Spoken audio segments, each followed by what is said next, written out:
Thayo ni ucokereirie muciĩ kwa munini wa mutongoria wa bũrũri mwena wa Sugoi kaunti ya Uasin Gishu thutha wa mwĩkũĩrwo ũtoĩkaine kũhithũkĩra na kũguraria afithaa umwe wa ũgitĩri na ona gũtuĩka maafithaa a borithi nĩ mahotire kwĩtana na mwĩkũĩrwo ũyũ, afithaa ũngĩ ũmwe nĩ akorirwo akuĩte.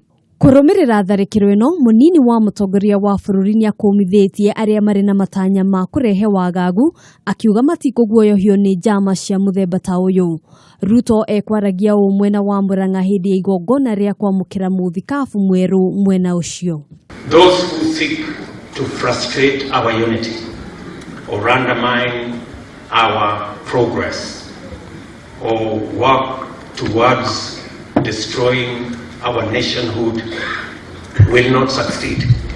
Agĩkĩra mũkonde ũhoro ũyũ, munene wa borithi gũkũ bũrũri-inĩ Joseph Boynet nĩ atheretie atĩ mwĩkũĩrwo ũyũ ndanahota gũkĩra kĩhingo gĩa kerĩ mũciĩ-inĩ kwa Ruto ta ũrĩa mũhuhu ũkoretwo ũgĩtheremio. There is an outer gate close to the highway and there is an inner gate which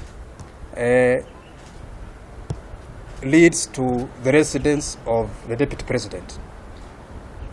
And that's why I'm saying it was only the outer gate that was breached, not the inner gate. Ihinda-inĩ rĩu Boynet nĩ augĩte ũgitĩri nĩ ũgacĩrithĩtio na njĩra nene makĩria rĩu bũrũri ũrorete gũtabania ithurano nene.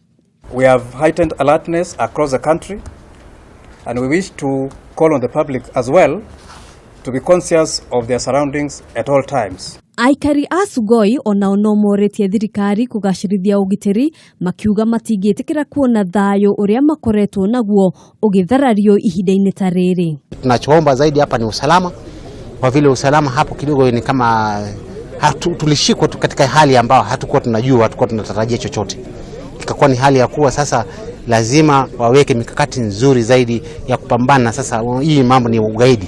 Tunajua kama Wakenya tumeishi kwa amani, lakini mtu mmoja anaweza akafanya jamii zikapigana, na hivyo tunataka kukashifu huyu mmoja ambaye anafanya kitendo kama hiki ili tukosane na jamaa wenzetu. Akenya nao nĩ moritio kũnyitanĩra na maafithaa a borithi nĩguo kũhĩtana na ciĩko ta ici.